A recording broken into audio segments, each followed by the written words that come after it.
Përshëndetje të nderuar teleshikues, do t'jemi bashkë në këtë edicion lajmesh.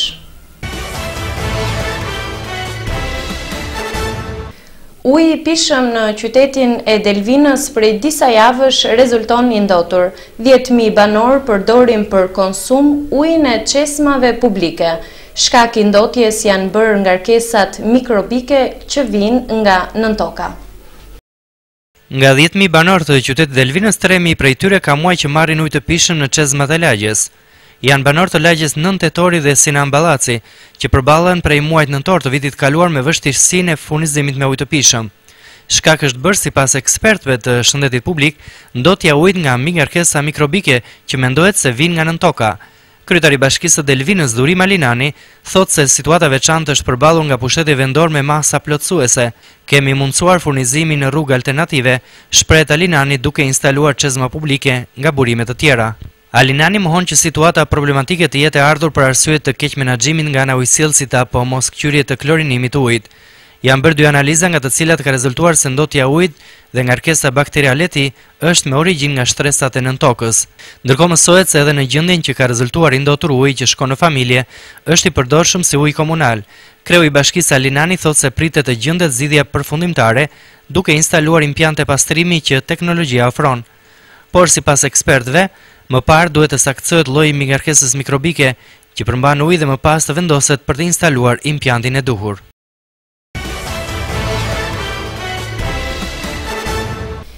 Njëzet e 4 orët e fundit ka patur ndryshime në drejtimin e policisë në Saran dhe Delvin.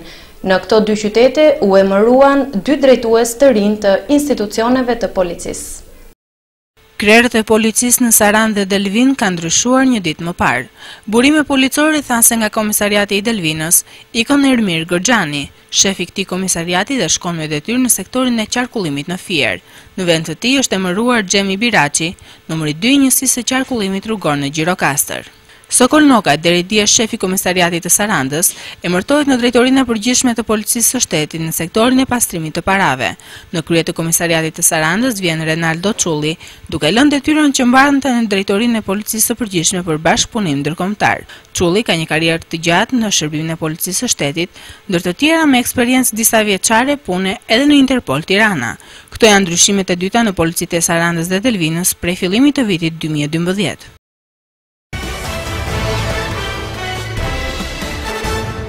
Si çdo të shtunë, do t'ju njohim edhe sot me librat më të lexuar të kësaj jave. Ndër librat e reja më të shitura këtë javë është libri i Bashkim Sheut, Loja Shembja e Qiellit. Bashkim Sheu vjen përsëri në treg me një roman të ri, Loja Shembja e Qiellit. Drama psikologjike, një të riu në një raport problematik me autoritetin atëror, me autoritetin pushtetor dhe me autoritetin e Zotit. Rinie ndërprer, dëshira dhe dashuri të gjymtuara, i përmbjekur në diktaturë me internim dhe me burg, i çorientuar në post-diktaturë, i rrethuar nga një vallë e maramëndshme fantazmash që e kanë ndjekur gjithë jetën.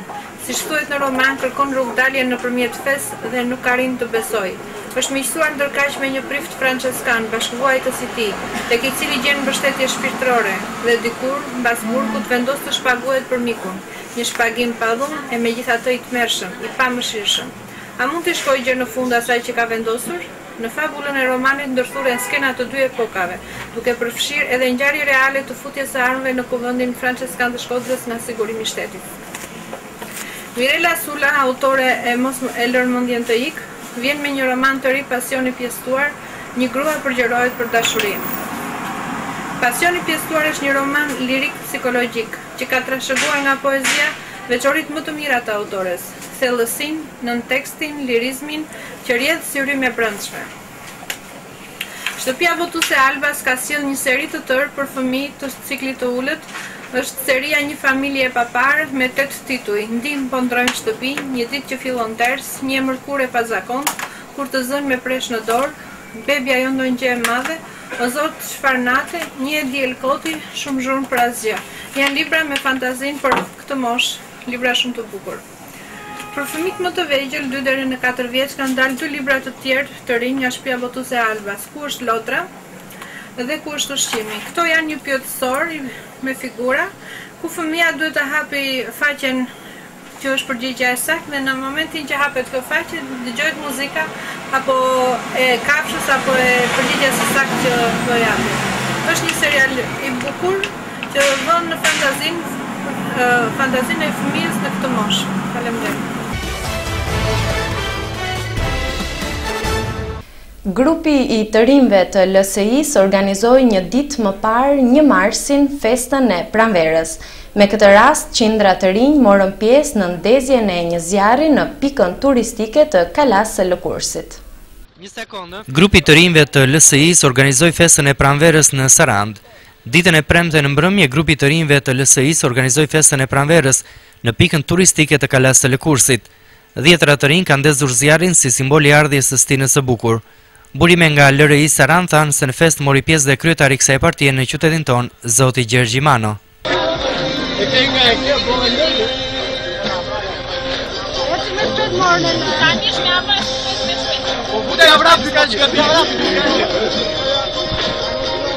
LRI është grupi i parë rinor që organizon festën e pranverës më 1 mars.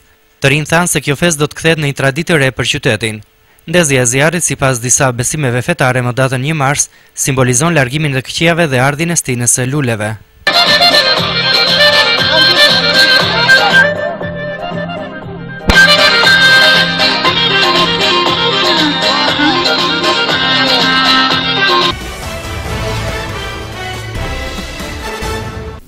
Policia greke në Kakavi ka bërë të pavlefshme pasaportën një banori të Sarandës. Dokumenti tani më është i pavlefshëm.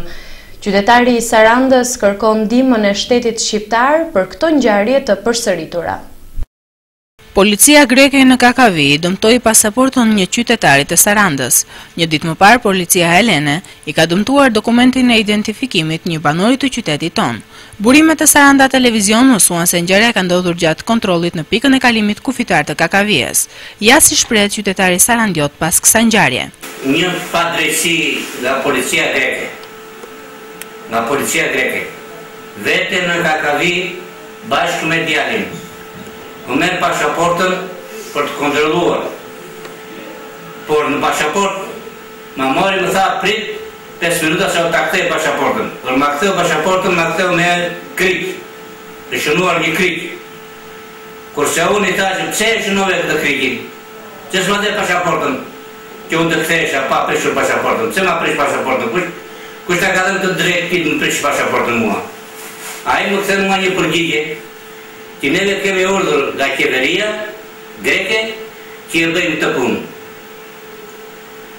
Kurse unë nuk bëra dhe shumëllave pastaj të tjera me ata, u ktheva te policia jonë shqiptare. Vete aty dhe ankohem dhe atyre dhe më thonë ata që neve tha, ti tha nuk i as i pari as i dytit. Tu tha janë shumë qamër tha që janë kthyer, edhe do kthehen sa të kalojnë këteja. Për arsye se shkruan pasaporta vendimje, Marliç, Grec. Ajo është. Prandaj edhe këtu të ankohem që të gjendet një fare drejte. Nga ana e qeverisë e pushtetit të tërë.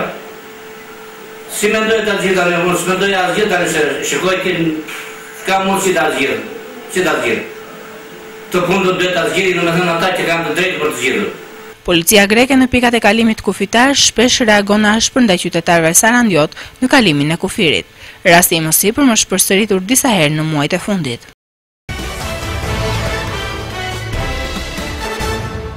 Kisha 300 vjeçare e të gjithë shenjtorëve në qytetin e Himarës është grabitur ditët e fundit. Burimet të policisë në Himar thanë se ikona dhe objekte me vlerë janë grabitur nga persona ende të panjohur. Është vjedhur kisha 300 vjeçare e gjithë shenjtorëve në Himar. Ngjarja ka ndodhur rreth një javë më parë, ndërsa keqbërësit kanë marrë në këtë objekt 9 kolona të ikonostasit të shekullit të 18. Sipas drejtorit të trashëgimisë, monumenti në fjalë ka qenë ndër më të mirëmbajturit e trashëgimisë ortodokse, pasi është nënshtruar një restaurimi në fund të viteve 90 me fondet e kishës autoqefale. Nga ana tjetër, ajo i kishte rezistuar mirë kohës. Eksperti shënon se në këtë kishë gjende një ndër të pakët ikonostase origjinale i realizuar në shekullin e 18, i gdhendur thellë dhe i restauruar së bashku me kishën disa vite më parë. Në atë kohë, ikonostaset bëshin me porosi për kishat, ishin si dedikime, ndaj thuhet se vlerat e tij janë të mëdha. Nuk mund të jetë pet një shifër për vlerën e tij monetare.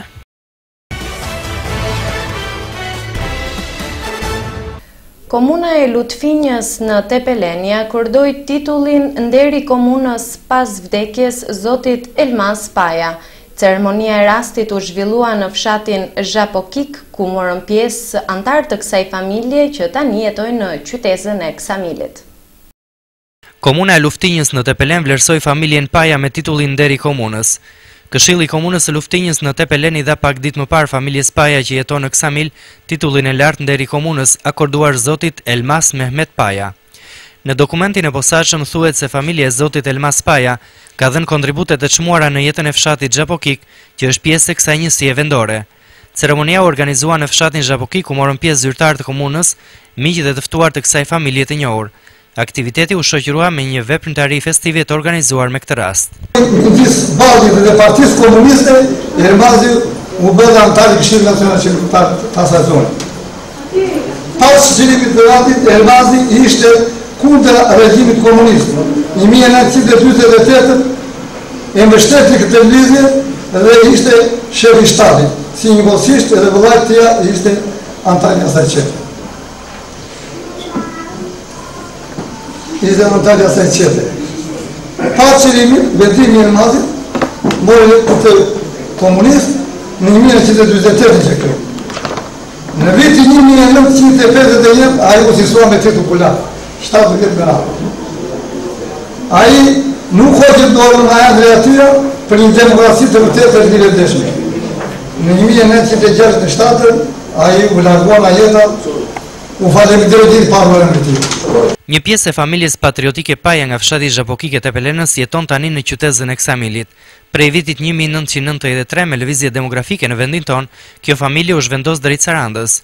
Titulli më sipër nga komuna e Luftinjës tregon vlerësimin për zotin Elmas Paja për rezistencën ndaj regjimit komunist dhe kontributin intelektual të tij.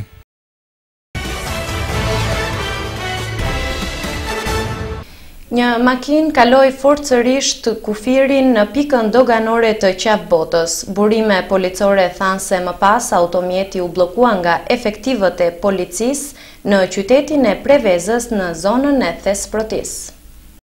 Një makinë brenda së cilës ndodheshin 110 kg bim narkotike e tipit kanabis sativa e nisur nga Shqipëria, ka mundur të çajë forcërisht kufirin grek dhe të rrezikojë jetën e efektivave policor të vendit fqinj, por është kapur nga policia greke në afërsi të Prevezës. Sipas burimeve nga policia greke, droga ka kaluar nga Janjari i Sarandës drejt Igumenicës.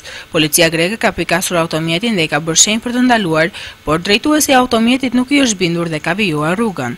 Në Prevezë, të njoftuar nga homologët e tyre, është ngritur një tjetër postblok për automjeti ka qarë forcërisht dhe me shpejtësi postblokun policor, veprim i cili ka rrezikuar edhe jetën e policëve grek. Më pas, ajo ka vijuar të lëvizte me shpejtësi drejt qytetit Aktio, por në fund është ndaluar në Amfiloqi, pasi makina është përballur në këtë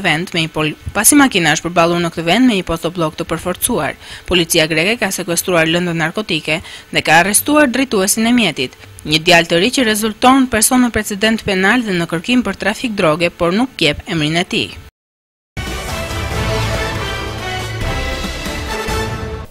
Të nderuar teleshikues, kjo ishte gjithçka që kishim përgatitur. Bashkë, mirupafshim.